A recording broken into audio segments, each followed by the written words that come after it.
इसी के साथ आज के अपने एक्सपर्ट मेरे छोटे भाई गौरव जैन सर को मैं बुला रहा हूँ कि वो जो मेरे प्यारे स्टूडेंट आए, छोटे भाई बहन आए, उनको जो है थोड़ा सा अपना ज्ञान से उनको लाभान्वित करें। गौरव जी।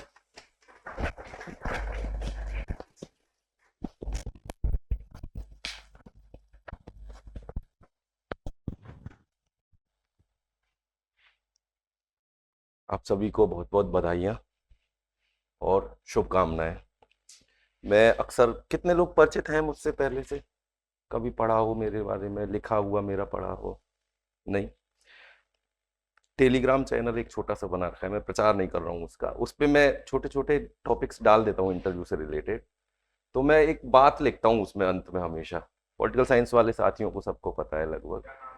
गौरव जैन नाम है मेरा।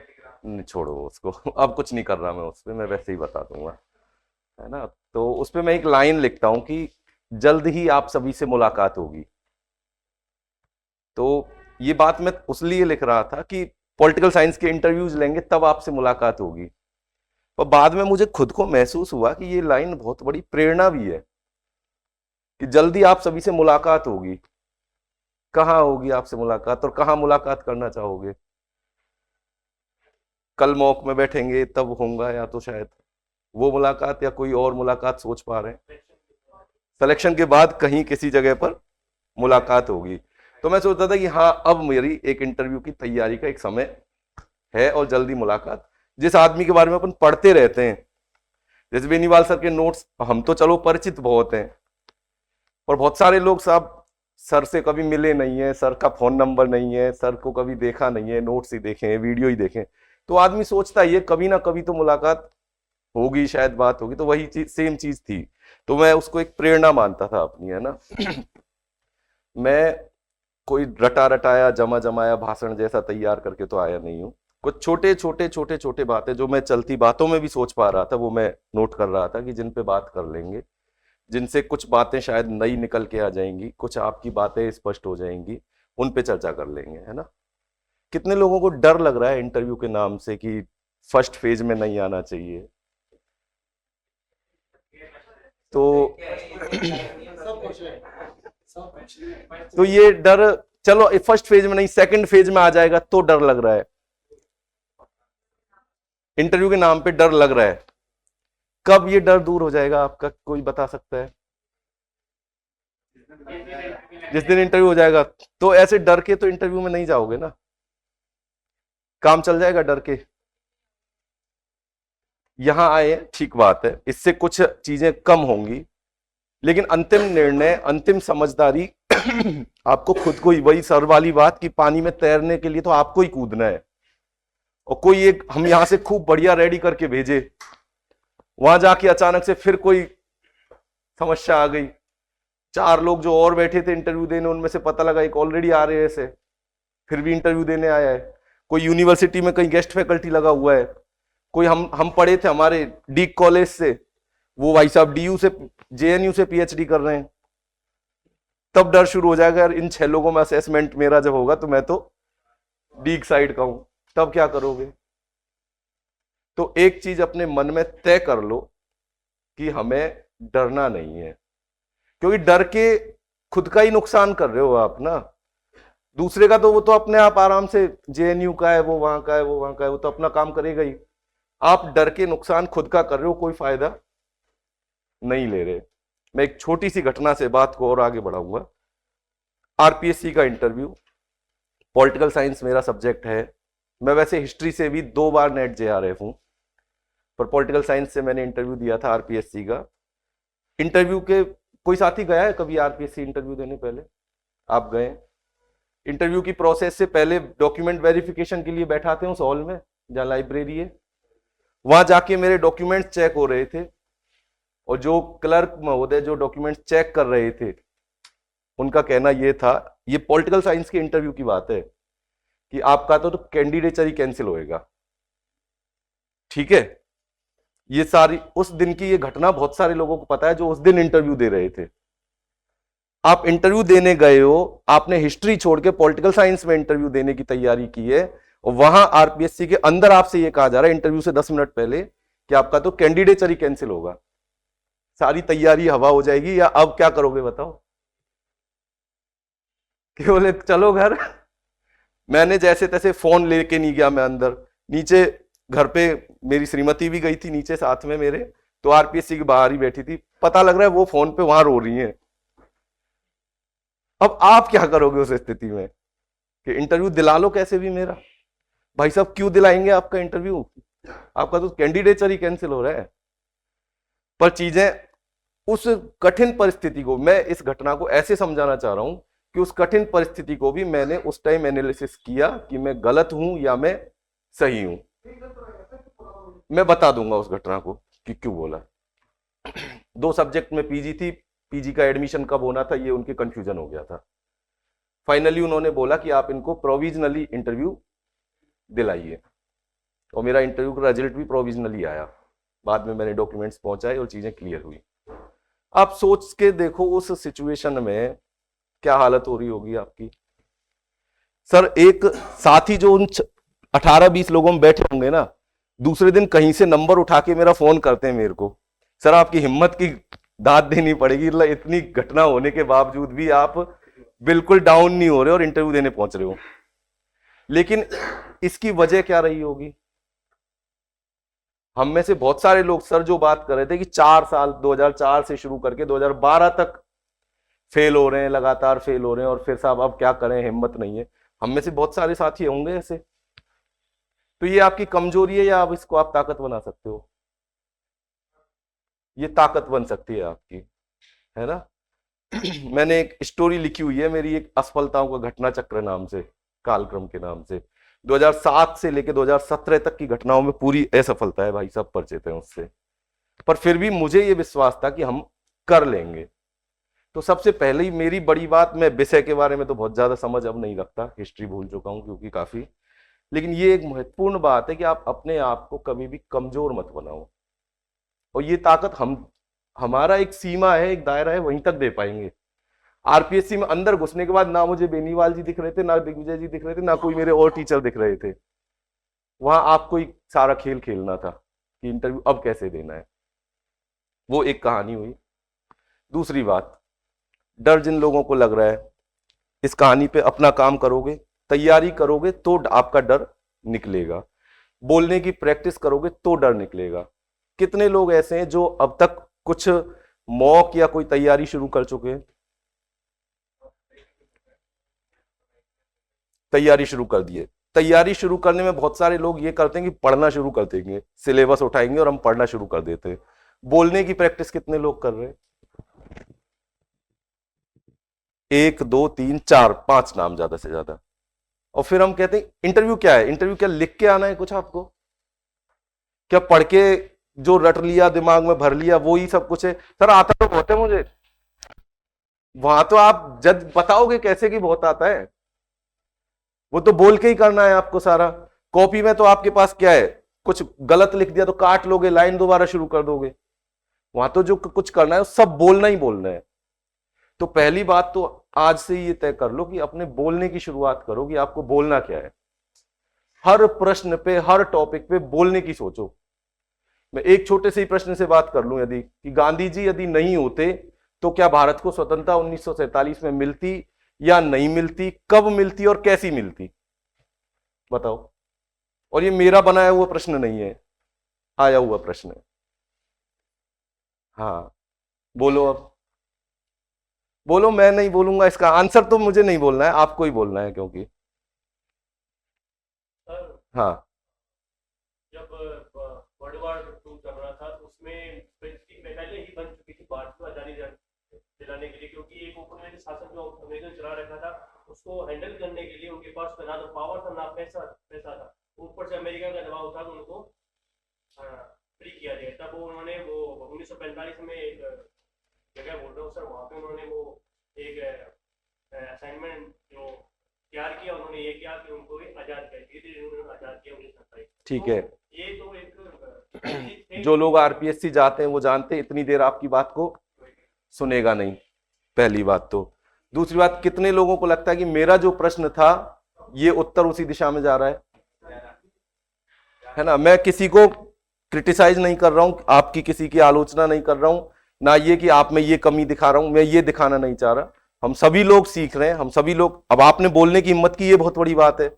बहुत सारे लोग तो बोलने की ही नहीं सोच पाएंगे। हाँ, आप बताएं क्या सोच सकते हैं।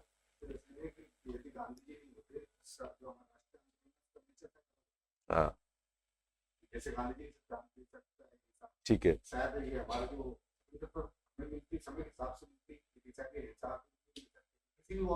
प्रश्न सीधा इतना सा था केवल कि गांधी जी नहीं होते तो क्या आजादी मिलती और कैसी मिलती। तो ये तो तय बात है कि आजादी मिलती। कम मिलती, पहले मिलती, ज्यादा मिलती, बाद में मिलती, किस स्वरूप में मिलती, ये सब अलग अलग चीजें समय की परिस्थिति पे निर्भर करती। लेकिन प्रश्न वाले का कहीं ना कहीं ये मानसिकता तो है कि गांधी जी का योगदान माना है उसने आजादी में। हम उस बात को क्या बिल्कुल सिरे से खारिज करके अलग दिशा में चले जाएं? ये नहीं करना था बस।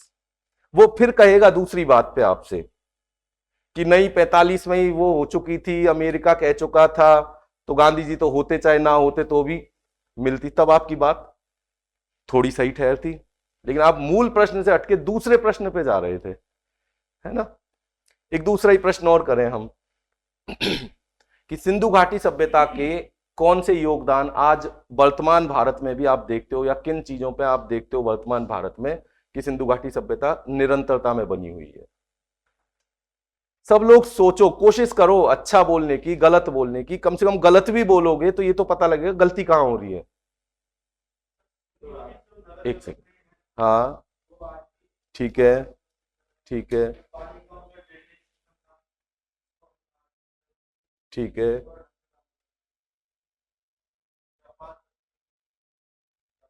ठीक है। तो बहुत सारी चीजें हमने सिंधु घाटी सभ्यता से ही, मतलब एक कंटिन्यूटी में हमने नगरीकरण को हम देख सकते हैं, हमारे स्थायी ढांचे देख सकते हैं, बड़ी संरचनाएं देख सकते हैं, सार्वजनिक स्थल देख सकते हैं ऐसी, या अनाज रखने के भंडार आज भी हम बनाए हुए हैं।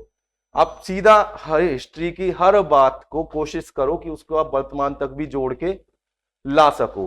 केवल एक किताबी कीड़ा जैसा एक टीचर क्या चाहता है, बच्चे का इंटरेस्ट क्यों बना रहे सब्जेक्ट में। हाँ बताएं। सांस्कृतिक दृष्टिकोण से अपन देखें, जैसे स्वास्थ्य तक पूजा, मातृ पूजा, तो हो गए सांस्कृतिक। दूसरा नगरीय पहलू से देखें, जो नगरीय दृष्टिकोण था। ठीक है, ठीक है, आपका आंसर भी सही है। कोई कमी लग रही है आंसर में?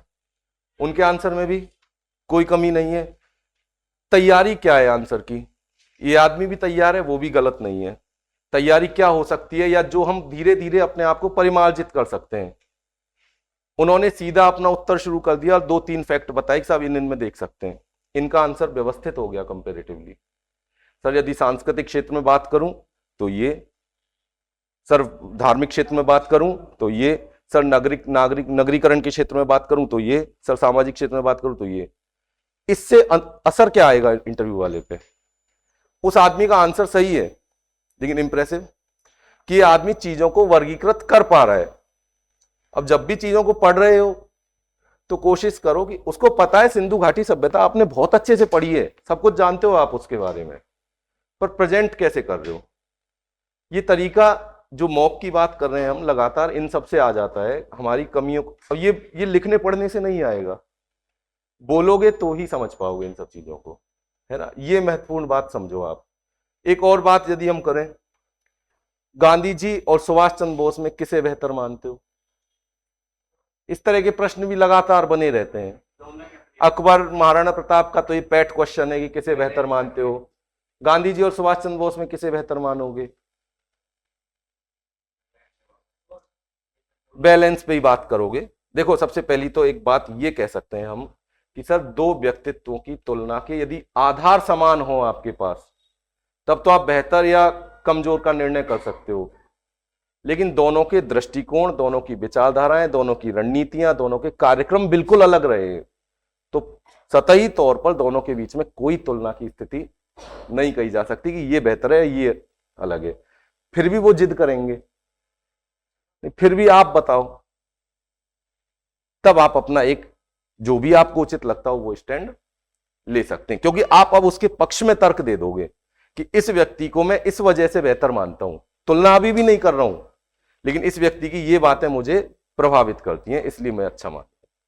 ठीक है। अगली एक बात, बहुत सारे क्वेश्चंस ऐसे होंगे जिनके आंसर हमें नहीं आते होंगे। आपका अनुभव ये भी होगा कि हर क्वेश्चन का आंसर नहीं देना है। एक तो इस बात को तय कर लो, ये जिद मत रखना दिमाग में कि हर क्वेश्चन का आंसर मुझे देना है। बहुत सारे लोग मॉक इंटरव्यूज में हर एक क्वेश्चन पूछ लो कुछ भी, उससे हर क्वेश्चन की कोशिश करेगा आदमी। क्यों भाई, मेरा कोई ईगो नहीं है। अल्टीमेटली तो मैं भी तो बोर्ड को ये दिखाऊंगा कि देखो मैंने 2 क्वेश्चन ऐसे पूछे जो सामने वाले पे, चाहे तुम्हारे कितने भी बताए थे उसने, लेकिन मेरे क्वेश्चन पे तो सरेंडर किया। और सरेंडर करना मुद्दा नहीं है, बात यह कि आपका और सामने वाले का स्तर, ये हमें पता है कि बहुत अंतर है और वो दिखना चाहिए, झलकना चाहिए। इंटरव्यू केवल प्रश्न उत्तर नहीं है, इंटरव्यू सीखने की भी चीज है। वहां आप केवल प्रश्न उत्तर देने नहीं गए हो या वो आपका मूल्यांकन करने के लिए नहीं बैठे, बल्कि आप उनसे कुछ सीख भी रहे हो। ये चीजें उनको समझ में आनी चाहिए आपके व्यवहार से कि ये व्यक्ति कठोर नहीं है अपने विचारों में, अड़ियल प्रवृत्ति का नहीं है, ये व्यक्ति नई चीजें सीखने को भी तत्पर रहता है। तो आप सॉरी बोलोगे 2-4 बार। अब सॉरी बोलने का तरीका बता दो मुझे, सॉरी क्या बोलोगे, कैसे बोलोगे सॉरी? प्रश्न कोई पूछा, सॉरी बोलना है, अलग अलग साथी सोचो क्या बोलोगे सॉरी। हम अक्सर एक जवाब सुनते हैं कि सॉरी सर रिकॉल नहीं कर पा रहा हूं, है ना? बताओ जरा क्या क्या बोलोगे, या यही बोलोगे सॉरी सर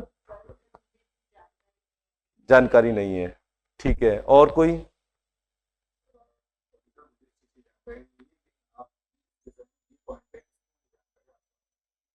ठीक है, और बताओ। 2-3 तरह के प्रश्न हो सकते हैं जिन पे आपको सॉरी बोलने की जरूरत पड़े।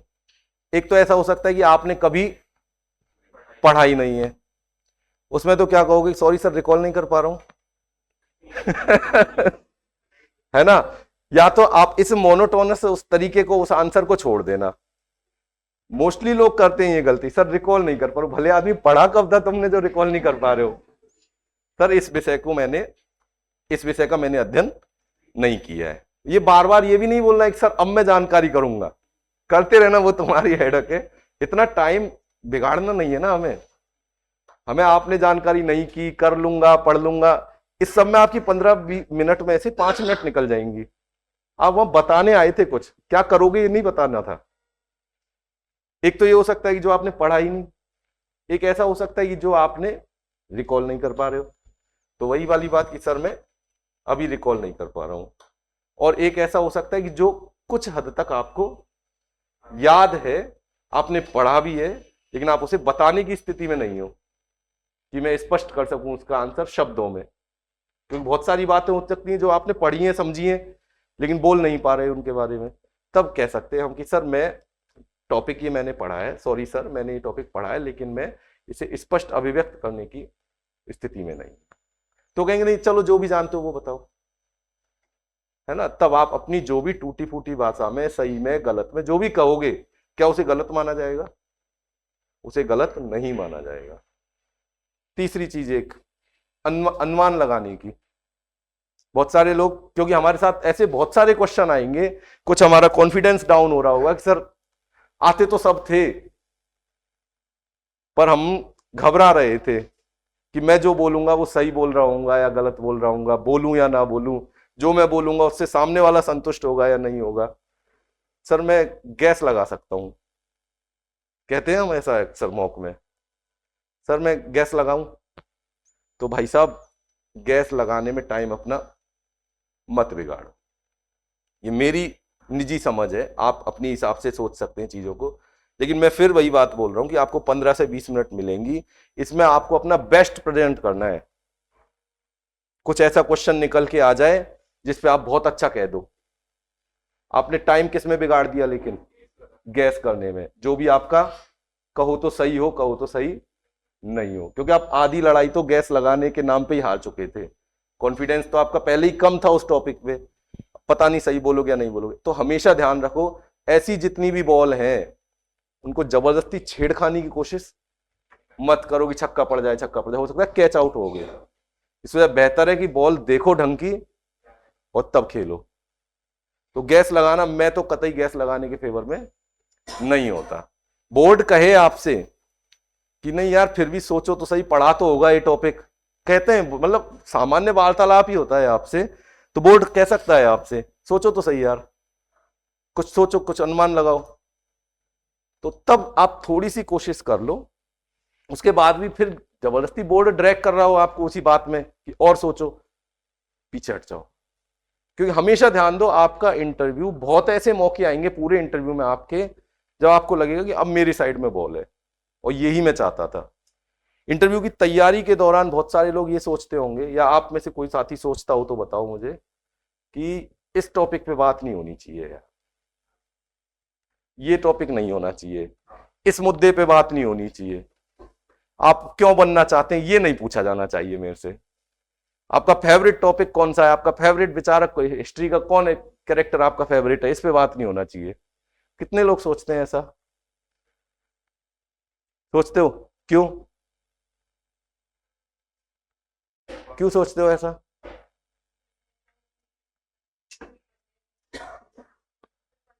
प्रेजेंट नहीं कर पाओगे, तो अभी तो तैयारी कर रहे हो, अभी से क्यों सोचते हो ऐसा? डर से तो निकलना ही है ना बाहर आपको। देखो, इंटरव्यू हमेशा बचने की चीज नहीं है।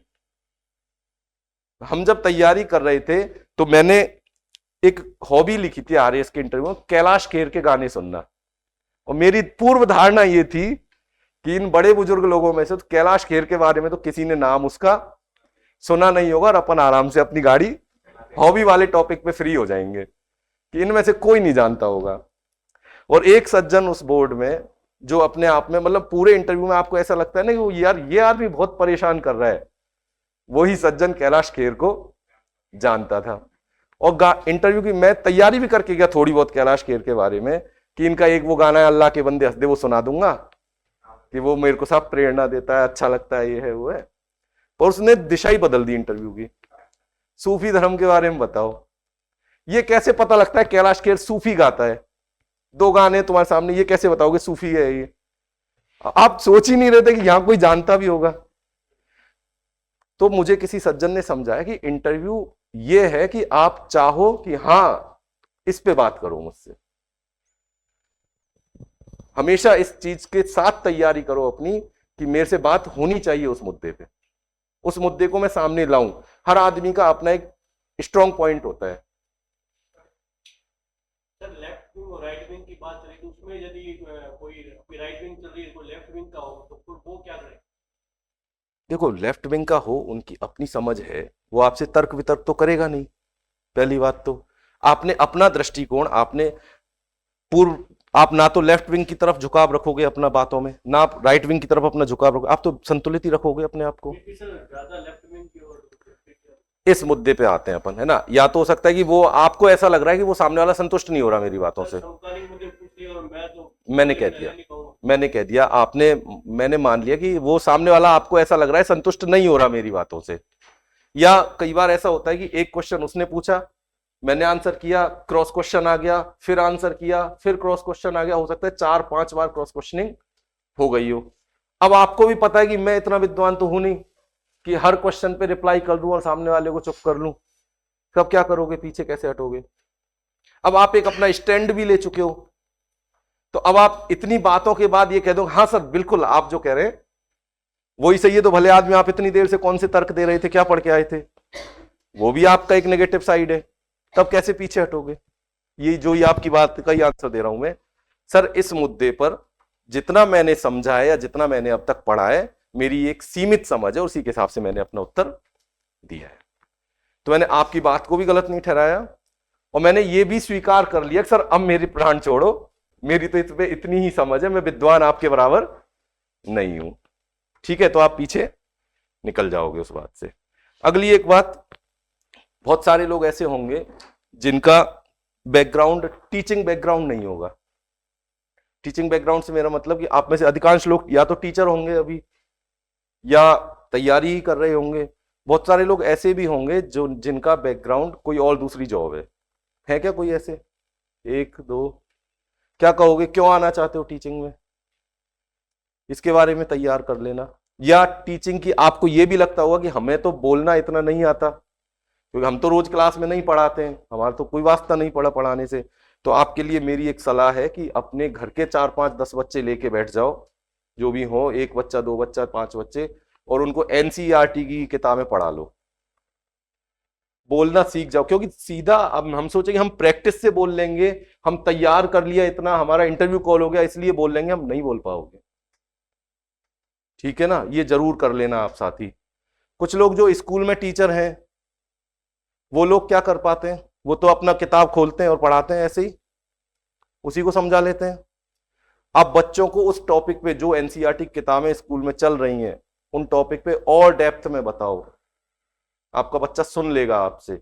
अभी तो खैर बोर्ड के एग्जाम्स चल रहे हैं, लेकिन कोशिश करो कि हर टॉपिक को आप अपने स्तर पे भी पढ़ा लो, सिंधु सभ्यता को, आर्यों के आगमन को, वैदिक काल को, सब सारी बातों को पढ़ा लो अपने स्तर पे। टीचिंग टॉपिक की बात कर लें एक छोटी सी। बहुत सारे लोग ये तय करके बैठे हैं कि हम एक टॉपिक अपना तैयार करके जाएंगे और उस पर पढ़ा के आ जाएंगे।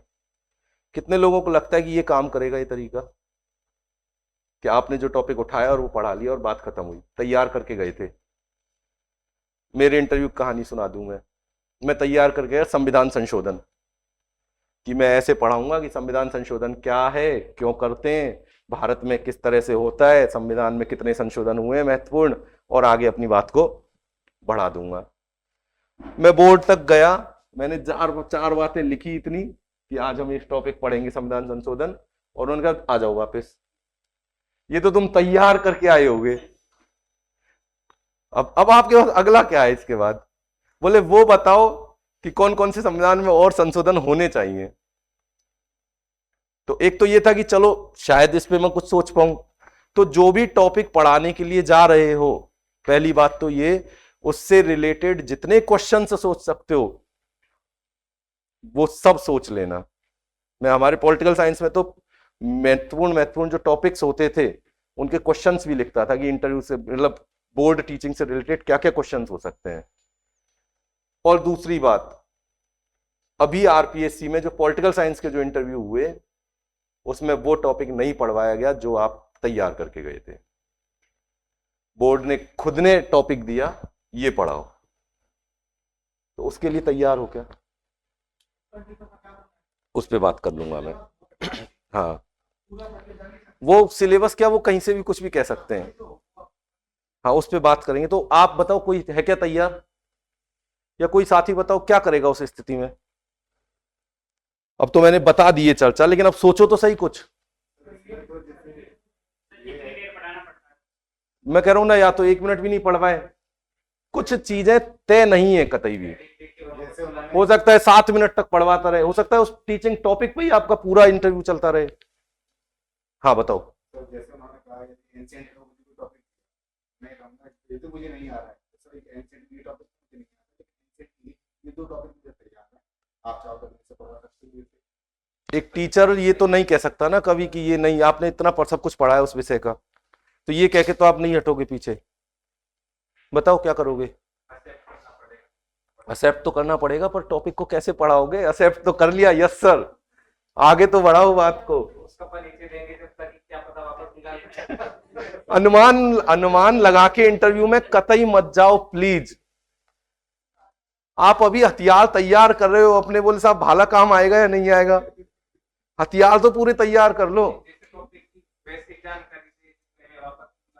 मैं यही कह इसी बात पे आ रहा हूं कि कोई भी टॉपिक आपके सिलेबस का ऐसा नहीं है जिसके बारे में आपने पढ़ा नहीं है ना, पढ़ा नहीं है ऐसा तो कोई टॉपिक नहीं हो सकता। तो आप उस टॉपिक को पढ़ाने के 2 तरीके होते हैं। मैं गुट निरपेक्षता टॉपिक समझते हैं, मैं गुट निरपेक्षता को यदि पढ़ा रहा हूं, मैं 2 तरीके से पढ़ाऊंगा आपको, ठीक है। गुट निरपेक्षता का इतिहास 1961 में हम देख सकते हैं, जब पहला गुट निरपेक्ष आंदोलन, गुट निरपेक्ष सम्मेलन हुआ। भारत उसका एक महत्वपूर्ण संस्थापक सदस्य था। नेहरू, नासिर, टीटो की तिकड़ी ने इसको आगे बढ़ाया। वर्तमान में गुट निरपेक्षता पर प्रासंगिक सवाल उठाए जाते हैं कि क्या ये प्रासंगिक है या नहीं है, या तो वो इतनी कहानी में बुला लेगा। लेकिन आप दूसरी तरीका समझो इसको। अब या तो मुझे टॉपिक के फैक्ट पता है तब मैं इतनी बात बोल पा रहा हूं, मैं आके शुरुआत कर रहा हूं, क्योंकि शुरुआत इस बेस पे कर रहा हूं कि आपको अपने विषय की हर टॉपिक की एक सामान्य समझ है, आपने पढ़ा है हर टॉपिक को, तो आप क्या करोगे उसके लिए। मैं दूसरा तरीका क्या कर सकता हूं, द्वितीय विश्व युद्ध के बाद जब नव स्वतंत्र देश आए तब एशिया अफ्रीका के देशों के सामने ये चुनौती थी कि वो शीत युद्ध के दौर में किसी एक देश का साथ थामे या अपनी स्वतंत्र विदेश नीति अपनाए। भारत के नेतृत्व में एशिया अफ्रीका के देशों ने गुट निरपेक्षता की नीति को अपनाने का निश्चय किया। तो आज हम उसी टॉपिक को पढ़ेंगे। इस टॉपिक के अंतर्गत हम ये देखेंगे गुट निरपेक्षता क्या है, गुट निरपेक्षता का इतिहास, गुट निरपेक्ष आंदोलन की स्थापना, गुट निरपेक्ष आंदोलन पर प्रश्न, गुट निरपेक्षता की वर्तमान प्रासंगिकता और गुट निरपेक्षता 2.0।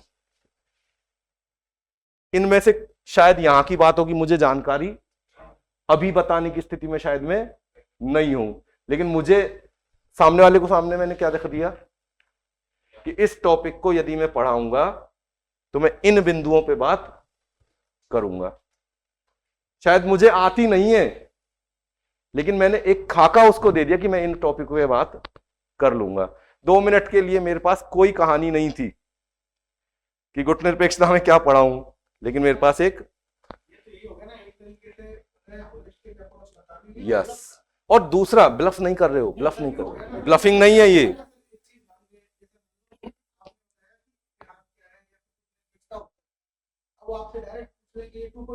हाँ, मैं इतनी अंदर इस बीच में मैं इतना रिकॉल तो कर रहा हूं, मैं अपने माइंड को इतना एक्टिव तो रख रहा हूं कि जिन जिन पॉइंट्स को लिख रहा हूं मैं उनके बारे में यदि मुझसे पूछेगा तो मैं बता पाऊंगा।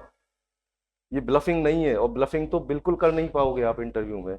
मेरा कहना यह है कि जितने भी टॉपिक आप सोच रहे हो उनके अलावा अपने सिलेबस के हर टॉपिक पे इस तरह से, इस डायमेंशन से सोच लोगे तो हो सकता है कि आपकी कहानी आप, क्योंकि 2 से 3 मिनट आपको टीचिंग के लिए वो देगा, उस 2 से 3 मिनट को आप ऐसे अपना स्पेंड कर लोगे।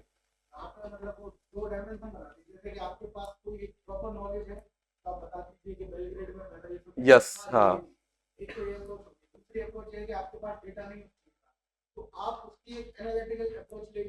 यस। मेरा कहना है कि आप या तो फैक्चुअल पढ़ाओगे या आप एनालिटिकल पढ़ाओगे। फैक्चुअल आपके पास है नहीं तो आप एनालिटिकल साइड पे चले जाओ। गलत थोड़ी है, या ब्लफ थोड़ी किया है मैंने, नहीं किया ब्लफ। तो आप हमेशा अपने आप को इस चीज के लिए रेडी रखो कि कोई भी टॉपिक पे अचानक से यदि बात आ गई, नगरीकरण पे पूछ लिया, प्रथम नगरीकरण द्वितीय नगरीकरण की तुलना, तो कैसे करोगे। हम तो प्रथम नगरीकरण अलग पढ़ के आए थे, द्वितीय नगरीकरण अलग पढ़ के आए थे, फिर कह दिया उसने तृतीय नगरीकरण भी बताओ, है ना हिस्ट्री में। तो कहां से, अब आप टॉपिक तो पढ़े ही हैं आपने। आरपीएससी पॉलिटिकल साइंस के इंटरव्यू में हुआ कि उसने जाके बोर्ड पे बोला उससे, उदारीकरण लिख लो, समाजीकरण लिख लो, उदारीकरण लिख लो, उदारवाद लिख लो, समाजवाद लिख लो, मार्क्सवाद लिख लो, और अब पढ़ाओ तीनों को। उस स्थिति के लिए तैयार कहने की बात कर रहा हूं मैं, उसके लिए रेडी होने का। अच्छी बात है यदि आपका ही टॉपिक आ जाए तो बहुत ही अच्छी बात है। आपके ही टॉपिक में भी ये भी करना, कम से कम 2 टॉपिक 3 टॉपिक तैयार कर लेना। यार आपसे जस्ट पहले वाला ये एंशिएंट का पढ़ा गया, तो मीडिएवल का पढ़ाओ, कुछ कह देगा वो, तब थोड़ी कि साहब मैं तो एंशिएंट का तैयार करके आया हूं। तो हमेशा अपने हथियार ज्यादा से ज्यादा रखो। इंटरव्यू की तैयारी होती है बिल्कुल, और हम सोचते हैं हम क्या करें क्या करें, हम किताब पढ़े जा रहे हैं, बस किताब पढ़े जा रहे हैं, नहीं होगी उससे तैयारी। एक और बात, बहुत सारे लोग आईएएस आरएएस की तैयारी भी कर रहे होंगे शायद, वैसे आप सभी लोग मुझे अच्छी उम्र के मैच्योर लोग लग रहे हैं, लेकिन बहुत सारे लोग ऐसे होंगे जो और एग्जाम्स की तैयारी भी कर रहे होंगे। बताएं या नहीं बताएं, इंटरव्यू में प्रश्न ये आता है कि साहब आपकी तो 2009 में पीजी हो गई, आपकी तो 2015 में पीजी हो गई, 18 में पीजी हो गई, क्या कर रहे थे तब से। हम में से अधिकांश लोग, हमें पता है कि सिविल सर्विस की तैयारी कर रहे थे, उसके बाद साहब हम नेट भी दिया, वो हो गया पीजी करके, और हम इधर आ गए इंटरव्यू देने। क्या करोगे उस स्थिति में। बीएड की हुई है बहुत सारे लोगों ने, प्रश्न रहता है सर बीएड के बारे में जिक्र ही ना करें तो ठीक है, फालतू में एनईपी पूछ लेगा या फालतू में स्कूल एजुकेशन पे पूछ लेगा। तो एक तो बचो मत प्रश्नों से कि ये नहीं पूछे, तैयार करो ना, सोचो ना पहले प्रश्न कौन कौन से टॉपिक पे हो सकते हैं, पूछना चाहिए उल्टा कि जो मैं तैयार कर रहा हूं उससे पूछे।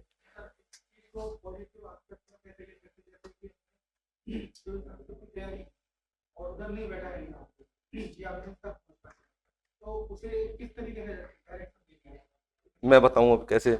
मेरे खुद के इंटरव्यू में यही हुआ। मेरी 2005 में ग्रेजुएशन थी, 2015 में पीजी थी, और 2017 में मैं इंटरव्यू दे रहा था हिस्ट्री का, ये पॉलिटिकल साइंस का। मेरा यही प्रश्न, क्या कर रहे थे तब से? तो आपके पास यदि पॉजिटिव अचीवमेंट है तो बता दो आराम से कि मेंस दिया है मैंने, या इंटरव्यू दिया है मैंने, या मैं उस एग्जाम की तैयारी भी कर रहा था।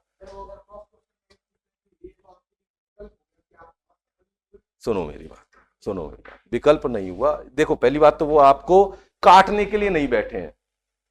इस तैयारी, इस माइंडसेट से बचो आप कि आपके हर प्रश्न को, वो हर उत्तर को वो गलत दृष्टि से देख रहा है। नहीं, मैं एक सामान्य समझ की बात कर रहा हूं।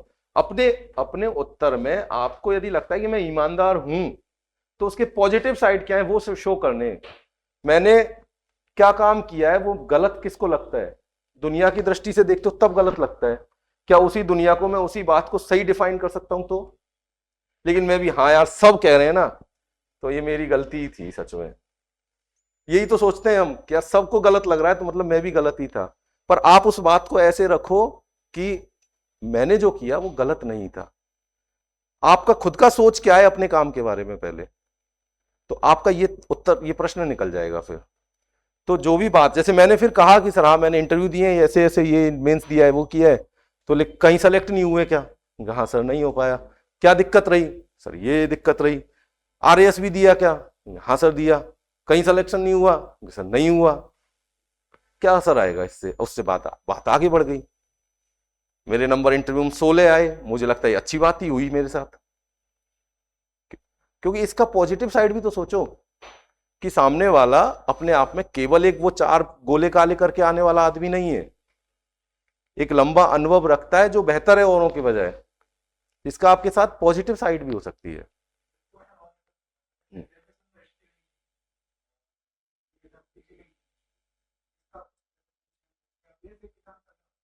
क्या पूछेंगे बताओ, क्वेश्चन बताओ। नहीं, आप कह रहे हो यूजी में थी, यूजी में नहीं थी, ठीक है। क्या कारण है आपका बताओ,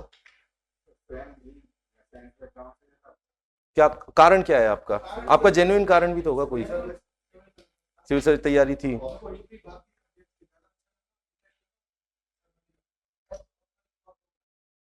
सर 10वीं क्लास तक मैंने हिस्ट्री को पढ़ा था।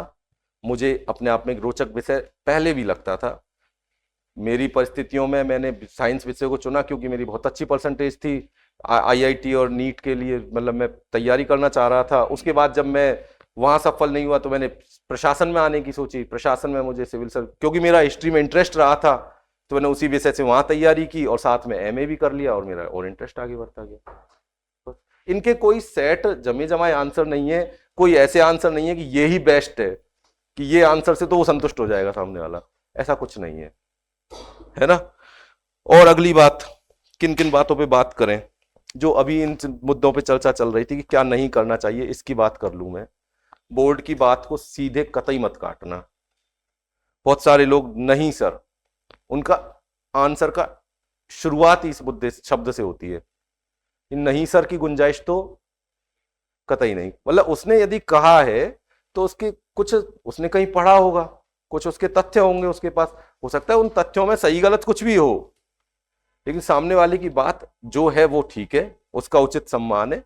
मेरी समझ ये है, तो अब सीधे सीधे बात को नहीं काटें कतई भी। दूसरी बात जो हम बात कर रहे थे कि बहस में ना उलझे, लगातार बहस ना करते रहें। लगातार उत्तर पे उत्तर, उत्तर पे उत्तर, उत्तर पे उत्तर, वो तर्क दिए जा रहा है, आप तर्क दिए जा रहे हो, और आप, हमको पता नहीं लगता इंटरव्यू के दौरान कि हम तर्क करने लग गए थे। बहुत बार होती है ऐसी स्थिति।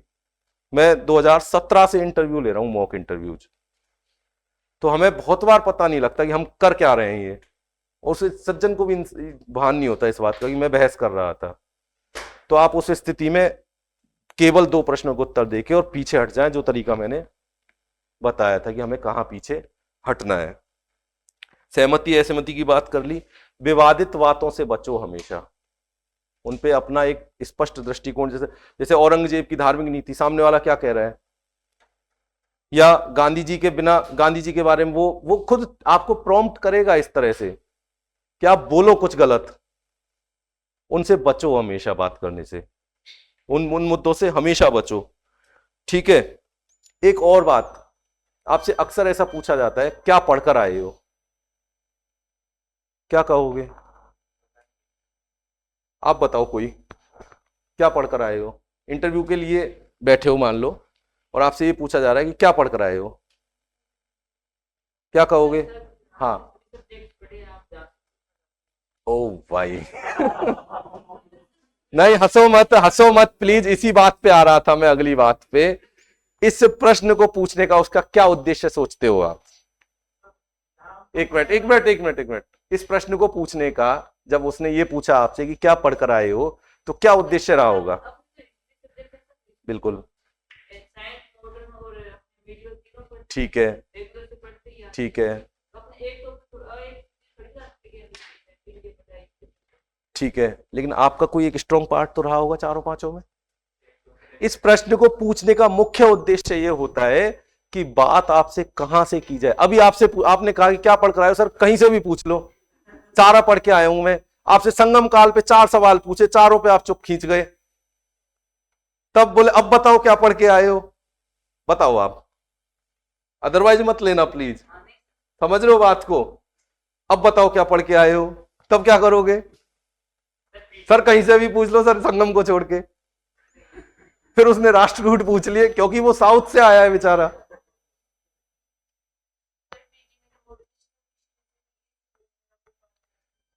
देखो हमेशा ध्यान दो इस बात पे, आप अपना कोई भी, सर मैं यूं तो मैंने पूरे सिलेबस को थोड़ा थोड़ा कोशिश की है पढ़ने की। अपने आप को ये मत कहो कि सर सब कुछ पढ़ा है, सब कुछ हमने नहीं पढ़ा है। हम पूरी जिंदगी भी नहीं पढ़ पाएंगे सब कुछ, लेकिन हम अपने शब्दों में ये शो कर देते हैं कि साहब हमने सब कुछ पढ़ा है। सिलेबस में से बहुत कम पढ़ा है हमने।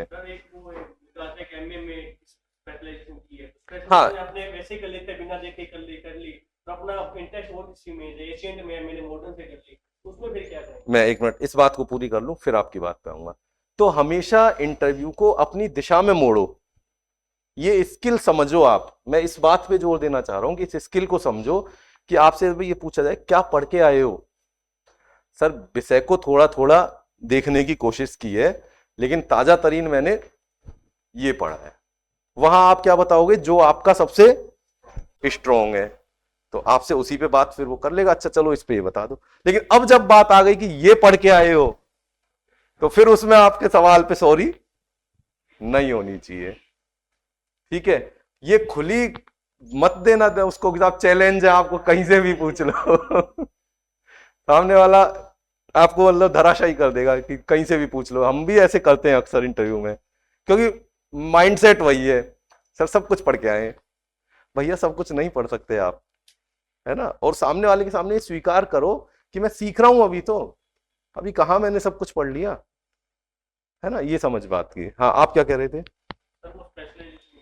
स्पेशलाइजेशन आपका कोई एक सब्जेक्ट पे रहा है और आपका, मेरा एशियन में है या वर्ल्ड में है, ठीक है, और आपका इंटरेस्ट कोई दूसरा है। हाँ तो यही बात बोलो, सर मेरा एमए में जब मैंने पढ़ा तब मेरे स्पेशलाइजेशन सब्जेक्ट ये रहे थे, लेकिन मूलतः मेरा ये सब्जेक्ट या ये पार्ट मेरा अच्छा तैयार है, या मैं इसमें ज्यादा रुचि रखता हूं। उस समय मुझे फिर वो कहेगा वही क्यों नहीं लिया, तो आप कॉम्बिनेशन नहीं मिला सही। तो मैंने इसमें मेरी रुचि है, इसको मैंने अलग से भी पढ़ा है, और वो मेरे स्पेशलाइजेशन की तरह भी मैंने तीनों पेपर तैयार किए हैं। फिर एक और क्वेश्चन, क्या पढ़ के आए हो, में क्या पढ़ा है आपने? तो बहुत सारे लोग हमारे, मैं सर की प्रशंसा करता हूं इस बात के लिए, इंटरव्यू देते हुए ये कहते थे कि सर सामने ही बैठे हैं बोर्ड में, सर के नोट्स पढ़े हैं। भैया हमारा उद्देश्य आपसे ये जानना नहीं है कि कहाँ के नोट्स पढ़े हैं, कौन सी किताब गाइड पढ़ी है या क्या किया है। वो ये जानना चाहता है कि आपने ठोस क्या पढ़ा है। जो अभी जो बात चल रही है मूल पुस्तकें, प्रामाणिक पुस्तकें, तो वो क्या पढ़ा है उसके बारे में सोचो। सर नोट्स ही पढ़े हो तो बुक्स पर कैसे करेंगे, बताना पड़ेगा। गलत बताओगे और पढ़ोगे, अभी इंटरव्यू की तैयारी कर रहे हो तो पढ़नी पड़ेंगी, कि पढ़नी पड़ेंगी, है ना। वहां ये काम नहीं कर पाओगे।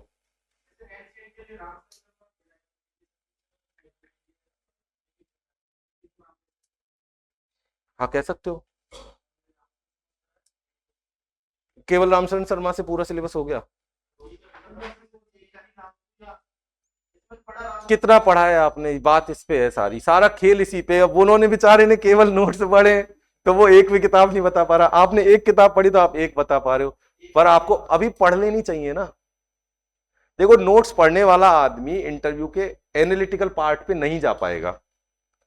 आपने ऑब्जेक्टिव टाइप पेपर पढ़ लिए, बहुत अच्छी बात है, कर लिया सारा रट के और आ गया आपका, लेकिन एनालिटिकल पार्ट पे जैसे एक क्वेश्चन यूपीएससी के मेंस का मुझे पुराना याद आ रहा है, नेहरू और कर्जन की तुलना पूछ ली, सोच पाए हो कभी कि नेहरू और कर्जन में कोई तुलना के बिंदु भी हो सकते हैं? सर उसके लिए यूपीएससी के लिए कोई क्लास देखें क्या? किताब पढ़ो, किताब पढ़ोगे तो विचार आएंगे, और बोलो ज्यादा से ज्यादा, बोलो ज्यादा से ज्यादा। सोचो नेहरू और कर्जन की तुलना, क्या सोच सकते हो? पूछ सकता है सामने वाला, हो सकता है उसने पेपर ही बनाया हो जो बैठा है वहां पे। सर नेहरू और कर्जन में समानता ये थी कि उन्होंने जो वर्तमान परिस्थिति थी उस समय समकालीन, उसके हिसाब से उन्होंने कार्य किया। ठीक है। उन्होंने जो प्रशासन में या जो कार्य डाक विभाग का कार्य किया कर्जन ने, या कोई रेल विभाग का कार्य किया, ऐसे जो कार्य किए जो देश के लिए अच्छे साबित हुए, ऐसे जवाहरलाल नेहरू ने कार्य किए जो जैसे इसरो या कोई ठीक है, आधुनिकीकरण पे दोनों का जोर रहा। तुलना शब्द जब मैं बोलता हूं या कोई भी आपसे जब कहता है ना तुलना, चाहे लिखित में प्रश्न में हो चाहे बोलने में हो, तुलना केवल अंतर नहीं होते, ये हमेशा ध्यान रखना। जब भी आपसे कहे ना कि इन दोनों की तुलना कर सकते हो क्या, तो तुलना में उनके समानता के बिंदु भी बताना और उनकी भिन्नताएं भी बताना कि इन बिंदुओं पर इनके बीच में भिन्नताएं भी हैं, ये हमेशा ध्यान रखना इस बात का। ठीक है, गैस ना करें, इस बात पे मैंने बात कर ली। एमए के पेपर जरूर अपने तैयार याद रखना, कौन कौन से थे आपके, सर ने भी बात की थी उस मुद्दे पर कि एमए के पेपर कौन कौन से हैं। हमने सब ने की हुई है एमए, लेकिन 4 पेपर 5 पेपर कोई नहीं बता पाता है कौन कौन से थे जल्दी से।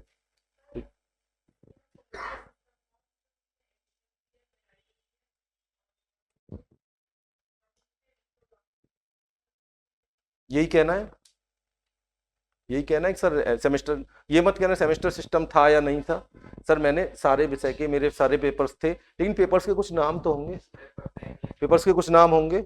और एक और बात मुझे फिर से याद आ गई, आपने कहा रामशरण शर्मा पढ़ी है, सुमित सरकार पढ़ी है, नहीं कौन, सतीश चंद्रा पढ़ी है, और किताब का नाम बताओ।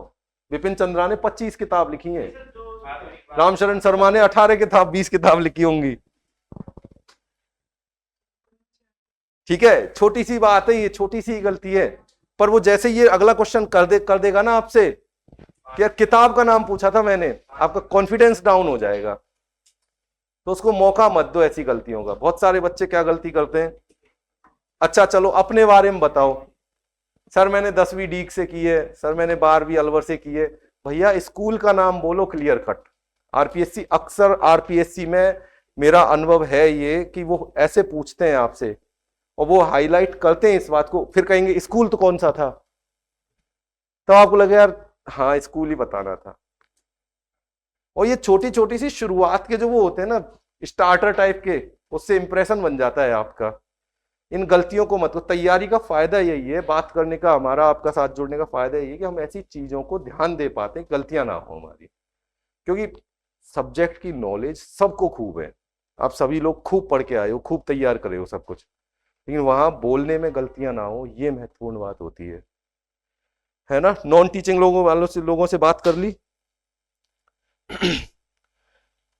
एक कुछ बातों पे अब बात मत करना प्लीज, आप 2 लोग बात कर रहे थे, मैं सुन रहा था तब नहीं बोला मैं, जो बात की फाइनल कट ऑफ क्या होगी, क्या रह सकती है। हम सभी साथी बात कर चुके इस मुद्दे पर, वैसे मुझे मेरे पास कुछ नया है नहीं कहने का, लेकिन अब प्लीज, क्योंकि आदमी ना इतना, एक वो कहते हैं ना कि इतना धूर्त किस्म का इंसान है कि अपने घर वालों को भी सही बात नहीं बताता पूरी, तो वह सोशल मीडिया पे कैसे बता देगा कि मेरे कितने नंबर हैं। जिसके 140-45 होंगे ना, वो 125 बता के ही चल रहा होगा कहो तो, या वो बता ही नहीं रहा होगा। और जिसके कम होंगे, वो भाई साहब जो बात कर रहे थे दोस्त ढूंढने उसे, वो अपने बढ़ा चढ़ा के कर रहा होगा। हाँ कुछ कह रहे हो? ऐसे बहुत से लोग मिलेंगे, अगर आप नंबर हो, जो नंबर बहुत बता रहे हैं, वो कहीं दिखेंगे। व्यक्तिगत यस, असिस्टेंट प्रोफेसर और स्कूल लेक्चर, स्कूल लेक्चरर में तो ये कंडीशन थी, जब वो नंबर बताते थे तो घबराहट होती थी। और जब लिस्ट आई तो वो 184 सीटें थी 2014-15 की, वो 184 में नजर नहीं आएगा। ये आप, ये सर कह रहे हैं ये इनसे आप ऊपर उठो, कितनी कटो, लेकिन ये क्या ऐसी चीजें मैं ग्रुप में जुड़ा हुआ हूं तो रोज चर्चा चलती हैं चर्चाएं, यस।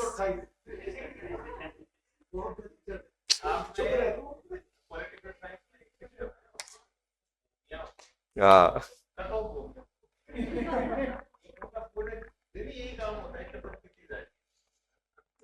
और कट ऑफ का अनुमान कोई नहीं लगा सकता, सच बात ये है।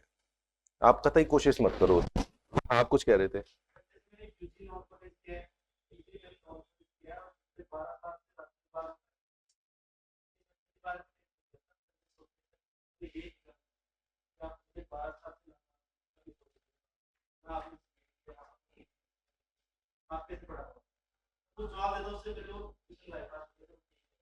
आप क्या जवाब सोचते हो, क्या देते जवाब?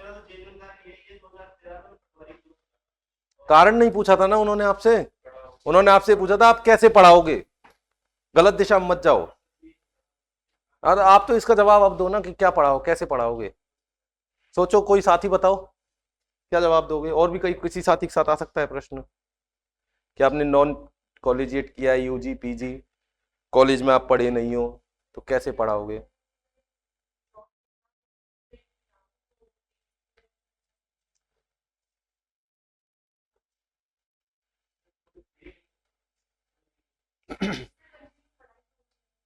सर, पढ़ाना एक अपने आप में एक ऐसी चीज है कि जो मेरी नॉलेज से आती है ना। मैंने 10th तक पढ़ा है, मैंने मेरे टीचर्स को, जो टीचर मुझे अच्छा पढ़ाते थे, उनसे पढ़ने का, ना केवल पढ़ाऊं मैं बल्कि उनसे पढ़ाना भी सीखा है। ये अलग बात है कि मेरी लाइन अलग है अभी, लेकिन मैं अपने कुछ साथियों से मार्गदर्शन लूंगा, कुछ बड़े लोगों से सीखूंगा और मैं प्रैक्टिस करके और तैयार करके जाऊंगा क्लास में और पढ़ा पाऊंगा। इसमें कोई झूठ सच, अच्छा बुरा कुछ नहीं है ना। तो हमेशा एक तो प्रश्न की भावना को समझो, सबसे बड़ी बात। हमारे साथ सबसे बड़ी दिक्कत ये होती है कि हम पूछ कुछ रहे हैं और जा गलत दिशा में, सामने वाले का कतई इंटरेस्ट नहीं रहता आपकी बात में। फिर कि आप क्या बोल रहे हो। हाँ, जैसे मैंने तो 4 साल इंस्टीट्यूट रन किया, कोचिंग चलाई, कोचिंग का उल्लेख करना नहीं है। इंस्टीट्यूट मत कहो, मत कहो। एक बार जो रिजल्ट आया था तब हम मैं जयपुर में हूँ, तो चित्तौड़ का भी पढ़ना पड़ेगा कि उस टाइम जब रिजल्ट आया था। तो आप आपसे यही कहेगा ना कि अब आप कहाँ हो, वही बताओगे। और डिस्ट्रिक्ट पे बहुत ज्यादा लंबे चौड़े सवाल नहीं होते चित्तौड़ के बारे में, छोटी छोटी बातें तो आप आज भी जानते होगे। 2-4 बातें तो मैं चित्तौड़ केवल एक बार गया हूं तो भी जानता हूं, आप तो रहे हो वहां पे। इतना ही तैयार करना है, अपनी विषय को मेनली तैयार करो। एक और बात, बहुत सारे साथी ऐसे होंगे जो वही कट ऑफ के भय में जी रहे होंगे कि इस बार तो हमारा, हम तो कट ऑफ पे ही हैं, तो तैयारी करें या नहीं करें। तो मैं उन साथियों को ये जरूर सलाह दूंगा कि तैयारी जरूर करो और मन से इंटरव्यू दो। सीखने में बहुत कुछ सीखोगे, क्योंकि इससे अगली बार जब सही तरीके से इंटरव्यू देने जाओगे तो ये तो नहीं रहेगा आरपीएससी का भय, खेले हुए खिलाड़ी बन के जाओगे कम से कम। तो इसको गंभीरता से इस बार के अवसर को भी लो कि हाँ, हमें इंटरव्यू तो तरीके से ही देना है। आरपीएससी के बारे में जो सर बात कर रहे थे, आरपीएससी के बारे में, बोर्ड मेंबर्स के बारे में पहले से कोई धारणा बना के मत जाओ। फलाजी अभी साहब वो है, उनके बोर्ड में बहुत कम इंटरव्यू नंबर दे रहे हैं वो, ऐसा कुछ नहीं है। हो सकता है आपको बहुत अच्छे मिल जाए, क्योंकि सर जो बात कहते 2 नंबर वाला सबकी चर्च जवान पे है, लेकिन वो सामने नहीं आ पाती कि जिसको 60 भी मिले इंटरव्यू में आ रहे हैं इसमें 100 में से। लेकिन वो जिसको 35 मिले, 28 मिले, 22 मिले, वो सबको पता है यार, उन्होंने तो 22 ही दिए हैं सबको। तो उन चर्चाओं पे, उन चीजों पे काम करो जो आपके हाथ में है।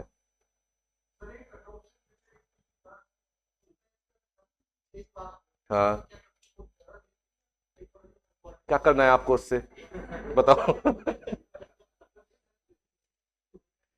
अपने मुद्दे से मतलब रखो केवल, है ना। मैं आपको निगलेक्ट नहीं कर रहा हूं आपकी बात को, लेकिन हमें एक तो इस चीज को तय कर लो कि अब मेरा पूरा, यदि मैं एक चीज सोचता हूं हमेशा, और मैं भाई साहब फिर भी मजाक में अपनी बात कहते हैं, मैं मेरे जो मेरे बारे में जो दृष्टिकोण है पॉलिटिकल साइंस वाले लोगों का, उनका ये बहुत खड़ूस आदमी है ये।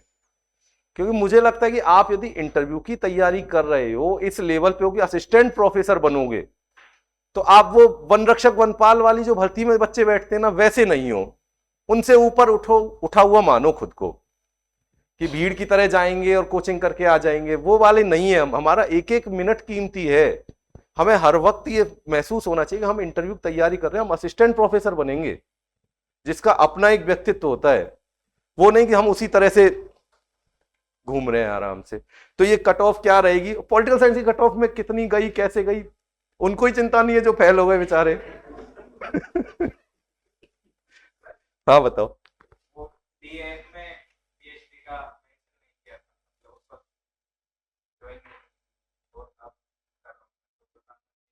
हाँ, पीएचडी पे बात करते हैं एक बार थोड़ी सी। पीएचडी मैं वही बात कर रहा हूं कि क्यों नहीं बतानी चाहिए। या तो आप ये सोच के बैठे हो कि साहब इस पे प्रश्न आएंगे, वो बात नहीं है कि उस वक्त क्या मेंशन नहीं किया। हाँ तो कोई बात नहीं। अब वो पूछते हैं कि अब क्या कर रहे हो आप? सर मैंने पीएचडी के लिए एनरोलमेंट करा लिया है। क्या टॉपिक है? तो जो भी टॉपिक है उस पर बात कर लो। पीएचडी के बारे में भी वही, बहुत सारे लोग साहब कर चुके हैं। कितने लोग कर चुके हैं? चल रही है, टॉपिक तैयार डिसाइड हो चुका है, उसकी सिनॉप्सिस हाइपोथेसिस वो सब तय हो चुकी हैं। प्राइमरी सोर्सेज, सेकेंडरी सोर्सेज नहीं वो पता है कि कौन से सोर्सेज का सहारा लोगे, हाइपोथेसिस क्या है उसकी, रिसर्च मेथोडोलॉजी क्या रहेगी। इन पे सब पे थोड़ा थोड़ा काम कर लो, है ना। इन पे सब पे काम किससे पूछा जा रहा है?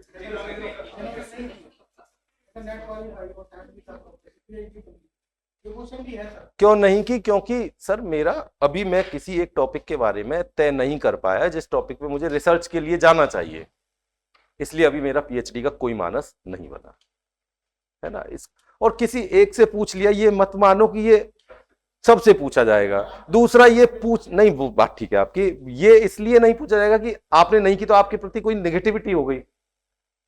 मैंने कोटा ओपन से पीजी किया था, 2005 में ग्रेजुएशन करके 2015 में पीजी किया और 17-18 में इंटरव्यू दे रहा था। मैं भी बहुत सारे नेगेटिव बातें सोच सकता था मेरे बारे में कि हर प्रश्न का उत्तर मेरे प्रति, या हर जो प्रश्न पूछा जाएगा, जो भी सवाल दागा जाएगा वो मेरे लिए एक नेगेटिविटी के साथ होगा। ऐसा जरूर नहीं हो सकता। सामने वाले की, उसने केवल एक सवाल बताया आपको पूरे 15-20 मिनट का कि पीएचडी क्यों नहीं की, उसने उसके पहले का पृष्ठभूमि नहीं बताई, बात ये आई क्यों, वो तो सामने ही नहीं आई ना आपके पूरी तरह।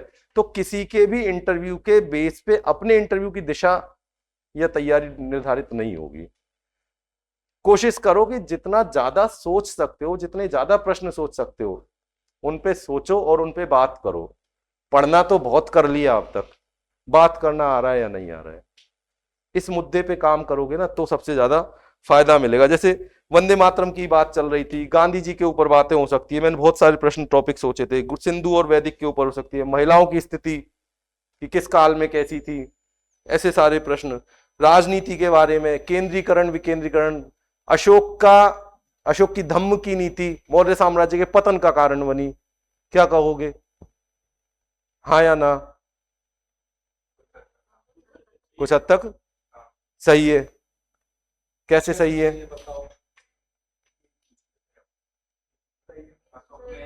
बताने दो और बताओ, और लोग बताओ ना, बोलो आप सब लोग पढ़े तो हो सब। पढ़ा तो सबने। इससे पहले व्यवस्था की तरफ ध्यान नहीं दिया गया था, ऐसा और तो अशोक ने पहला भंग कर दिया। भंग तो नहीं की। अच्छा, भारत ने किसी देश के खिलाफ आक्रमण नहीं किया कभी, तो क्या हमारे पास सेना नहीं है या सैन्य व्यवस्था हमने अपनी कमजोर कर ली है? जापान में रक्षा मंत्रालय नहीं है, अब तो बना लिया उन्होंने कुछ समय पहले, तो क्या जापान ने सेना खत्म कर रखी है या कुछ नहीं है उनके पास अपनी सुरक्षा का? या जापान के बारे में सबको पता था पूरे विश्व को, रक्षा मंत्रालय नहीं है, करो अटैक, किया किसी ने? तो फिर उसके तर्क ठोस हो आपके पास कि सही है या नहीं है, या किस विचारक ने कही है ये बात, पहले तो यही सोच लो। किस इतिहासकार ने कही है? किसी ने कहा होगा। किसी भी बात को एक तो अपने ऊपर मत लो, एक तो अपने ऊपर मत लो किसी भी बात को इंटरव्यू में कि हाँ सही है। जिस विद्वान ने कही है, जिस इतिहासकार ने कही है, जिस लेखक ने कही है, उसका मत है ये, आपका मत नहीं है। आपने तो उसको पढ़ा है, उसकी बात कह रहे हो आप।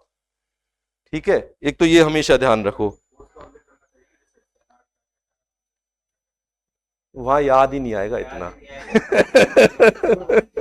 याद आ जाए बहुत प्रैक्टिस में बेसिकली मैं से लगे तो यदि कर पाओगे तो अच्छी बात है, तो अच्छी बात है। हम जब तैयारी करते थे तो एक साथी बोलते थे कि, और ये मेरा खुद का अनुभव भी है, कि वहां अंदर जाने के बाद आपको ये भी पता नहीं चलता कि इसके बाहर कोई एक अस्तित्व वाली दुनिया भी है या नहीं है। इंटरव्यू खत्म होता है ना, जब आपको पता लगता है कि खत्म हो, आपसे 1 घंटा भी पूछा जाए ना, पता नहीं लगे। यस, जब बैठते हो जब बाहर निकलते एग्जाम में जो मैं मेरे पूरे, फिर खत्म। और फिर आप अपने कंफर्टेबल भी हो जाते हो। आप, ऐसा नहीं है कि इंटरव्यू हमेशा आपकी टांग खिंचाई ही चल रही है, आपके प्रति नेगेटिव ही हुआ पड़ा है सामने बोर्ड। सिलेबस को पूरा जरूर देख लेना अच्छे से। इंटरव्यू बोर्ड के मेंबर्स के पास कई बार क्या होता है कि बाहर का आदमी आया है, उसको नहीं मालूम कि यहाँ क्या चल रहा है, तो वो सिलेबस रख के बैठता है साथ में। मेरे इंटरव्यू में ये था कि सिलेबस हाथ में थी, मुझे दिख रहा था कि पीडीएफ प्रिंट है ये, और वो एक एक लाइन में से सवाल पूछे जा रहा है, ग्रुप थ्योरी बताओ, चॉइस थ्योरी बताओ, एलीट थ्योरी बताओ। तो सिलेबस को हमेशा अपने नजर में रखना कि सिलेबस में क्या क्या है। आपका फेवरेट टॉपिक, फेवरेट इंसिडेंट, इनको तैयार कर लेना। इतिहासकार, शासक, इसको तैयार कर लेना। इतिहास का कौन सा कालखंड सबसे अच्छा लगता है, कौन सी घटना सबसे अच्छी लगती है, आप इस कौन सी घटना को बदलना चाहते हो, कौन सी घटना को किस रूप में देखना चाहते हो, इन सब मुद्दों पे अपने उत्तर सोच के रखना। हाँ सर, आपका जो नॉलेज है, आपने ये नेट कर लिया, सब नॉलेज है सर, मेरा आज तक भी इंटरेस्ट नहीं है, मजाक नहीं कर रहा। मेरी पब्लिक में इंटरेस्ट था, उसमें बॉटनी आ गई, इसलिए मैंने स्विच ठीक करके है, हिस्ट्री ले लिया। चलो अपने ठीक है, 1-2 घंटे, ठीक है, आज भी इंटरेस्ट नहीं है। ठीक है। तो क्या करना है? क्या करना चाहिए आप बताओ। तो आपसे पूछ रहा हूँ। नहीं, आपसे ही पूछ रहा हूँ पहले तो मैं। मैंने तो सुबह जॉब लेने के लिए वो किया कि ठीक है, अपने कहोगे क्या ये बात इंटरव्यू में? मान नहीं कहोगे ना, तो ये भी क्यों सोच रहे हो अभी अपने मन में कि मेरा इंटरेस्ट नहीं है? मैं मेरी कहानी, आप बार बार बोल रहे हो ज्ञान है, इसलिए आप ज्ञान में पता ही नहीं मेरे को है कि नहीं है। नहीं, नो, आपने नेट जेआरएफ कर लिया ना, वो सर आपने उस सब्जेक्ट में इंटरव्यू दे रहे हो आप, तो आपको ज्ञान है, लेकिन आपको अपने उस ज्ञान का भान नहीं है। वो हनुमान जी वाली स्थिति है कि ज्ञान तो है, लेकिन आप उसको महसूस नहीं कर पा रहे हो अभी अपने अंदर कि मेरे को ज्ञान है या नहीं है। इस बात को निकालो अपने दिमाग से, क्योंकि अभी हमारा उद्देश्य, अभी अपना स्वार्थ भी तो देखो थोड़ा सा। उस स्वार्थ के हिसाब से कूटनीति अपना लो, कि कूटनीति अपना लो। मैं मेरे स्वार्थ की बात बताऊं, मैंने हिस्ट्री में नेट जेआरएफ कर लिया, लेकिन मेरी हिस्ट्री में 55% नहीं बनी। तब मैंने स्विच किया कि अब चलो पॉलिटिकल साइंस में, फिर पॉलिटिकल साइंस में घुसे, वहां नेट जेआरएफ किया। अब मैं क्या कहूं, इंटरव्यू देने जब मैं जाऊं तो किस में बैठूं फिर? सर मेरा तो वो था पहला प्यार तो फिर क्या होता बताओ?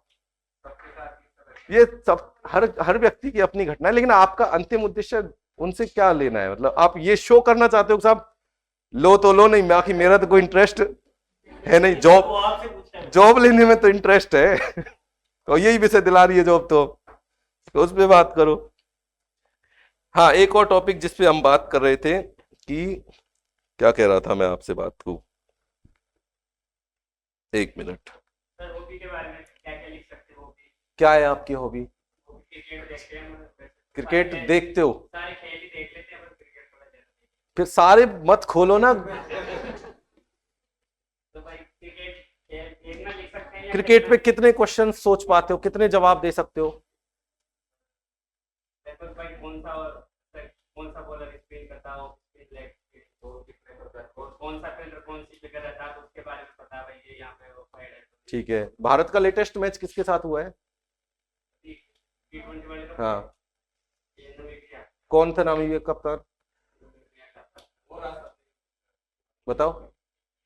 इरेस्मस था। नहीं, मुझे नहीं पता ना, हॉबी आपकी है, मेरी थोड़ी है। हाँ, तो इरेस्मस था।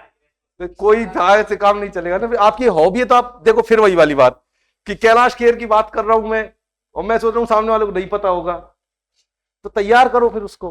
बिल्कुल रख सकते हो क्रिकेट हॉबी। एक वो भी चल जाएगी सर, तो आपकी, अच्छा और मैं बात कर रहा हूँ, आपकी नजर में हॉबी क्या होती है? सर पहली बार इंटरव्यू दे रहे तो ना हाँ ठीक है, कोई वो भी मान अपन तो कोई डिसाइड ही ना हो तो क्या हाँ हाँ ये भी हो सकता है, हॉबी डिसाइड ही नहीं होती। हाँ वही तो मेरे हाँ तो पहले तो मैं पहली बात यही कर रहा हूँ कि हॉबी क्या होती है, पहले इस मुद्दे को अपने दिमाग से समझ में स्पष्ट कर लो आप कि हॉबी क्या होती है। बताओ कोई साथी, हॉबी क्या होती है? फ्री टाइम में रहे, एक एक करके बताओ कोई साथी। हाँ बताओ बताओ, आप ही बताओ चलो। जब फ्री टाइम रहे तो अपन क्या करना पसंद करते हैं? फ्री टाइम तो होता ही नहीं हमारे पास, कहाँ होते हैं फ्री, बताओ। जिसमें अपने को काम करने में यस, जिसके लिए आप समय निकालते हो, जो आपको मानसिक संतुष्टि देता है, वो हॉबी होती है। ये नहीं कि फ्री टाइम होगा तो हॉबी है, फ्री टाइम तो होता ही नहीं है मेरे पास कभी, तो मैं ऐसे तो सोच लूं तो मेरे पास तो हॉबी ही नहीं होगी कोई। हॉबी वो होती है जिसके लिए आप टाइम निकालते हो। तो अब आप सोचो आप क्रिकेट के लिए टाइम निकालते हो या नहीं निकालते हो, तो बता दोगे आराम से, है ना। भारत का अगला मैच कब है वर्ल्ड कप का, कहाँ पे है, स्टेडियम का नाम, तो कर लोगे आप तैयार हॉबी पे। और कोई साथी की हॉबी पे, कोई किसकी क्या हॉबी है, दो चार प्रश्न पूछ सकता हूं मैं उससे हॉबी पे, किसी साथी कोई? हाँ हाँ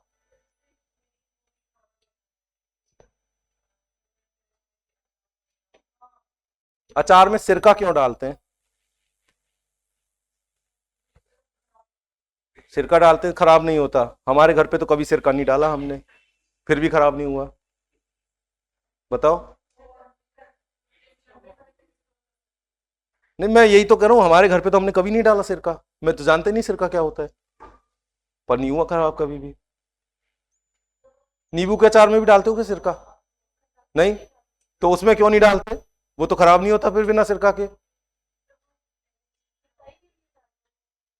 सिरका खटाई के लिए डालते हैं क्या?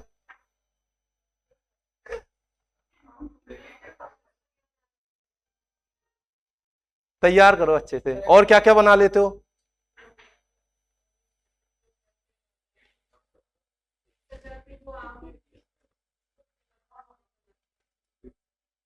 ये हॉबी नहीं है, ये तो आपकी एक सामान्य अपनी परंपराएं घरों की चली आ रही हैं, वो है, आपने स्पेशल नया कुछ नहीं बनाया, नया कुछ ट्राई नहीं किया आपने।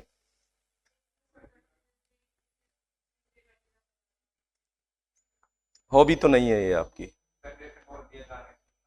गाने सुनना, हाँ फिर उसमें तय करो, बहुत सारे हो सकते हैं। क्यों सुनते हो, सबसे पहली बात तो किसके गाने सुनते हो? इतिहास में बताओ कौन बड़े गायककार हुए हैं, मध्यकाल में कौन कौन हुए हैं? और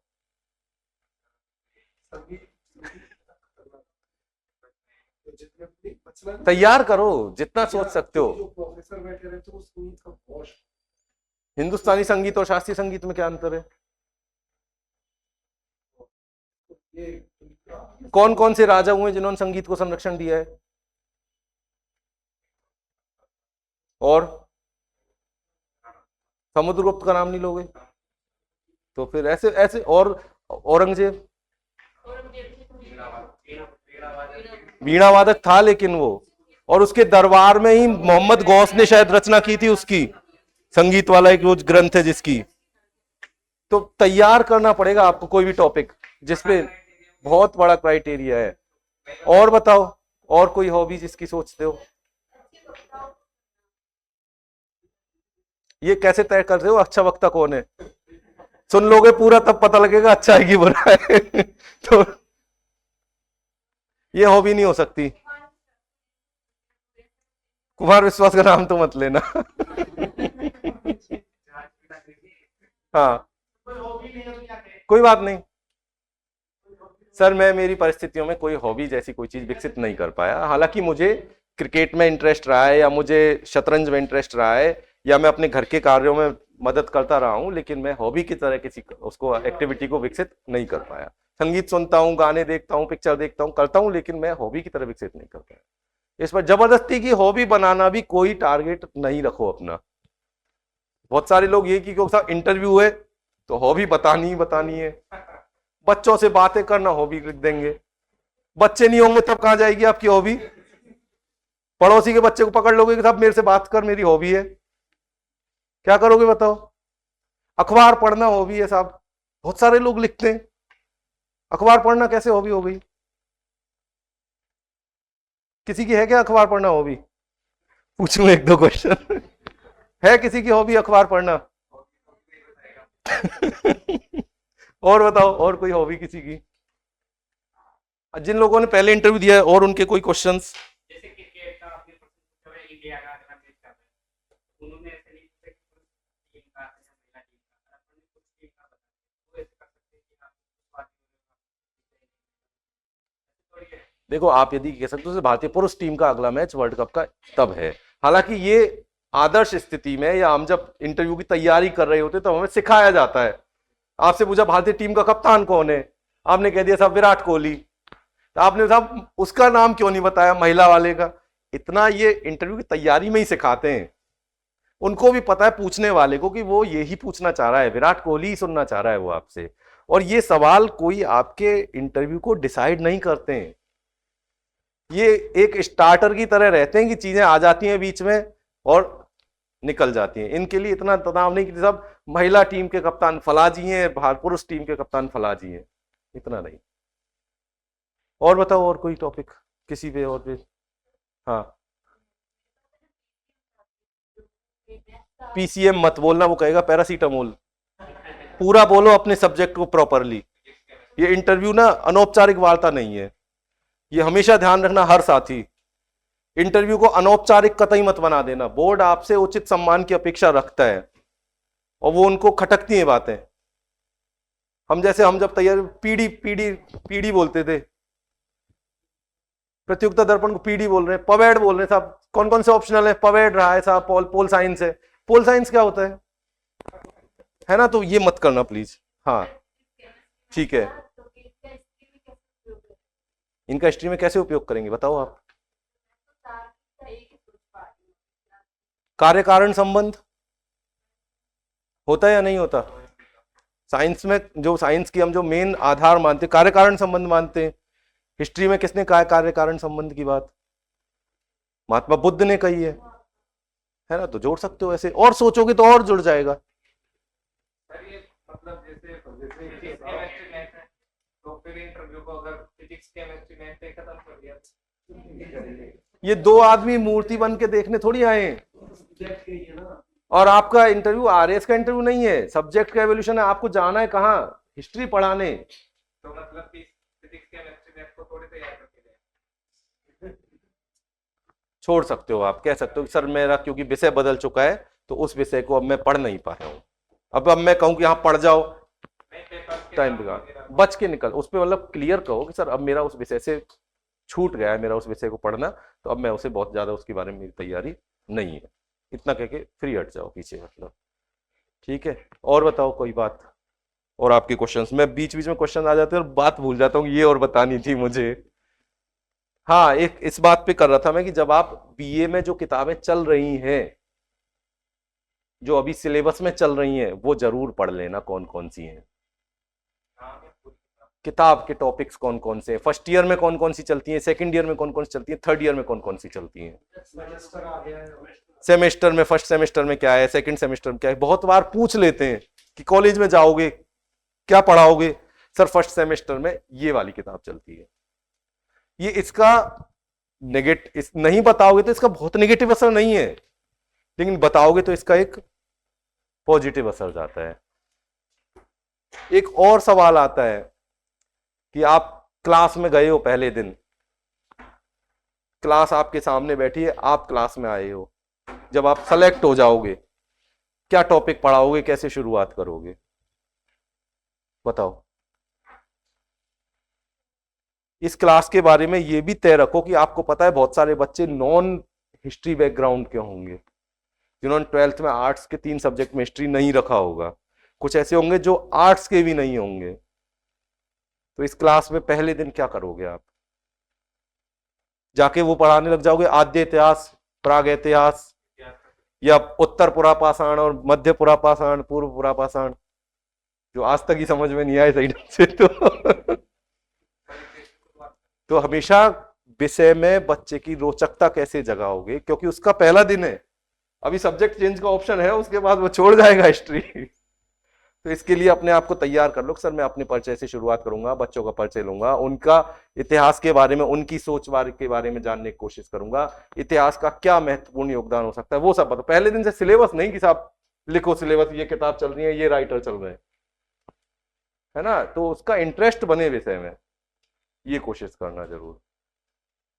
बोर्ड टीचिंग की एक बात और याद आ रही थी मुझे, जब आप इधर लिख रहे हो, आते ही बहुत सारे साथी क्या करेंगे, आज हम जैसे यहाँ पे आप बैठे हो चेयर पे, उन्होंने कहा जाओ टॉपिक पढ़ाओ कोई, वहां से उठ के आया, आज हम मौर्य काल में ये पढ़ रहे हैं, आज हम मौर्य काल का प्रशासन पढ़ रहे हैं, सीधा मुंह उधर, आपको पता लगा पीछे से बच्चे भाग गए क्लास में से, जैसे ही आप उधर मौर्य काल का प्रशासन लिख रहे थे। बीएड कितने लोगों ने की है? तो क्या कर रहे थे बीएड में जब हम करते थे? तो बीएड मतलब जाके किए ना कॉलेज प्रॉपर क्योंकि हमारे दौर पे तो कॉलेज जाके ही होती थी। बीएड में एक वो होते थे विकासात्मक प्रश्न, है ना, प्रस्तावना प्रश्न। तो क्लास में जाते क्यों पढ़ेगा वो आपके मौर्य काल प्रशासन को? नहीं पढ़ रहा वो तो, है ना। तो ये ध्यान रखो इस बात का, पहले आप जाके टॉपिक का एक इंट्रोडक्शन तो दो, बच्चे से नजर तो मिलाओ। आप उधर गए ना तो उसकी नजर वो भाग जाएगा छोड़ के, उसका विषय में आपके बोर्ड को देखने में इंटरेस्ट आना चाहिए। क्यों लेगा वो आपके बोर्ड में इंटरेस्ट? हम उसकी एक पृष्ठभूमि बता दें, बच्चे से कुछ सुन ले, बोल ले, तब वो। तो आज हम इस टॉपिक पे बात करेंगे, सीधा ये नहीं कि जाए और यहीं से देख लो, बोल भाई सब क्या पढ़ाएंगे हम। हाँ मैंने वैसे बीएड करी जैसे कि आपने सीखा, आईएएस दे रहे थे तो ये तक 2004 में पीछे हो गया था, फिर जॉब लगी 2012 में परीक्षा की,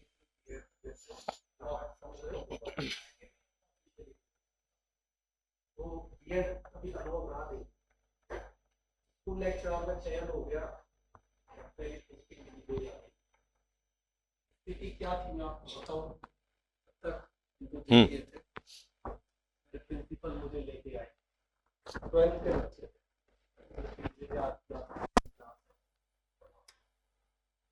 लड़कियां तो क्या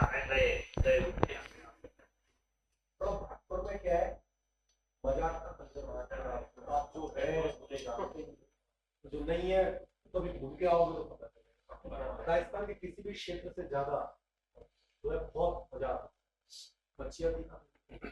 स्थिति ये थी कि मेरे पैर बच्चे हंस रहे हैं बुरी तरह, मेरे प्रिंसिपल कह रहे हैं यहाँ इसकी तैयारी पापा स्कीम दे चुके हैं, तो मेरा कॉन्फिडेंस इतना लो, मैं कैसे पढ़ाऊं, क्या शुरू करूं, एक दो मिनट तक देखा फिर थोड़ा सा अपने आप फिर पढ़ाना शुरू किया। तो जो मैं कहना चाह रहा हूँ ये तैयारियां बहुत इंपॉर्टेंट होती है कि आप पहले बोर्ड में प्रैक्टिस करें, वहाँ टांग खाप जाएगी ना, हाथ कांपने लग जाते हैं। अगर आपने प्रैक्टिस नहीं करी ना तो प्रैक्टिस ऐसे कर 2-4 लोगों को बैठा, ये मेरा खुद का अनुभव है। मैं इतना पढ़ लिया, मेरे सामने वाले फिर में 2-4 मिनट ऐसा बिल्कुल हो गया ब्लॉक, मैं क्या पढ़ा कैसे फिर आ गया। ये अनुभव जो है ना जो आपको लेना पड़ा है हर तरह। हाँ, और कोई सवाल हो आपका? नहीं तो फिर बात को पूरी करें। ठीक है, डेट आ गई है आपके इंटरव्यू की? संभव नहीं है। एनसीईआरटी तो पढ़ सकते हैं, एनसीईआरटी पढ़ लीजिए, एनसीईआरटी पढ़ लीजिए। चैट जीपीटी यूज करते हैं, चैट जीपीटी यूज करना सीख लीजिए, 2 मिनट का काम है, 5 मिनट में कोई बता देगा।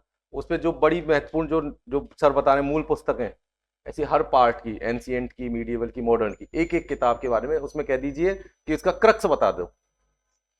इतना कर सकते हो इन दिनों में।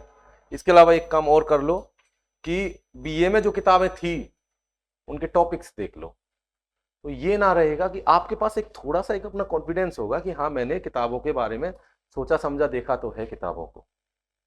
आप उसका पब्लिशर नहीं बता पाओगे, उससे कोई बहुत बड़ा फर्क नहीं पड़ेगा कि भूल गया होगा, नहीं बता पा रहा होगा, लेकिन किताब का कंटेंट क्या है इतना कम से कम बता पाओ।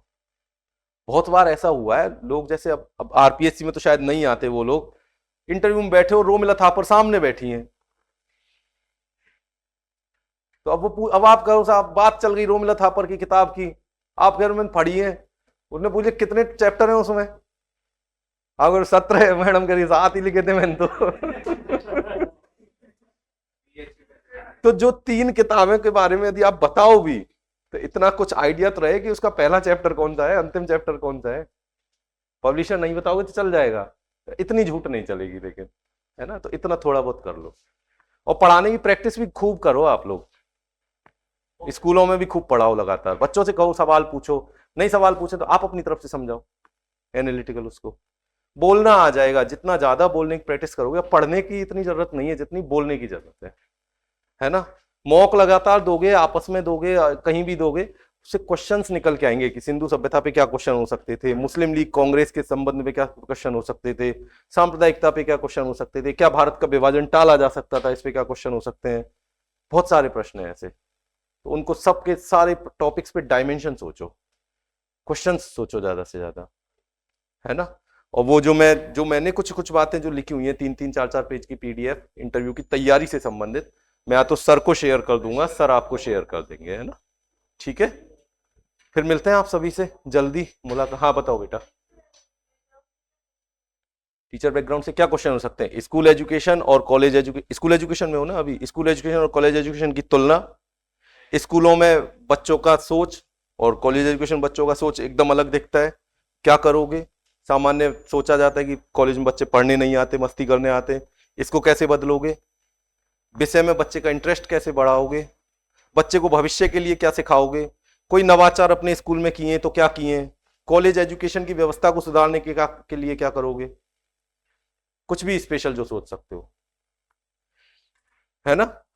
और आप जब कॉलेज में आओगे तो आप क्या करोगे स्पेशल, इसका जवाब भी सोच के रखना कि क्या स्पेशल कर सकते हो। क्योंकि आजकल हम देखते हैं कॉलेज में बच्चे नहीं आ रहे, विषय में इंटरेस्ट नहीं ले रहे हो, तो उसमें क्या करोगे आप? ऐसे सवाल होंगे इनके, ये ऐसे सवाल होते हैं जो आपके पूरे इंटरव्यू की, क्या किया आपने उससे कोई फर्क नहीं पड़ेगा, इसका एक सवाल का अच्छा सा जवाब दे दिया ना, आपके पूरा इंटरव्यू पार हो जाएगा।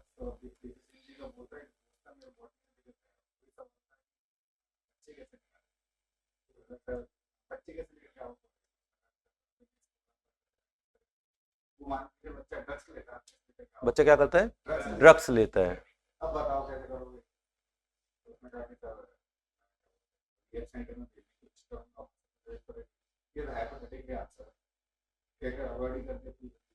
ठीक है, अब आप देखो, जब आपने एक आपको पता है कि सामने वाला संतुष्ट नहीं होगा, उस मुद्दे पे ज्यादा बहस करने की गुंजाइश है, ज्यादा नई बातें बताने की स्थिति में आप नहीं होगा, पीछे ही हट जाओ। इस एक क्वेश्चन से आपका पूरे 15-20 मिनट के इंटरव्यू का डिसीजन नहीं होना है। एक और महत्वपूर्ण बात जो लास्ट कर रहा हूं मैं, HTE की वेबसाइट है, हायर एंड टेक्निकल एजुकेशन की, उस पर DCE है, डिपार्टमेंट ऑफ कॉलेज एजुकेशन, वहां सर्कुलर्स आते हैं, मैं लिंक भेज दूंगा सर आपको।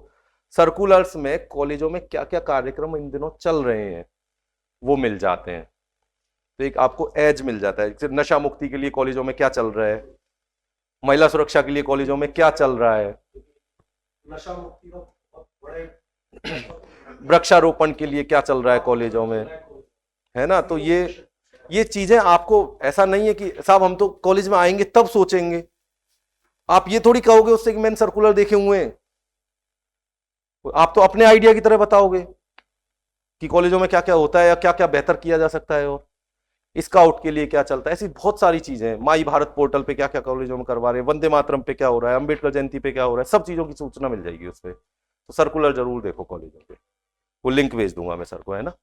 ठीक है, फिर मिलते हैं, जल्दी मुलाकात होगी। Thank you.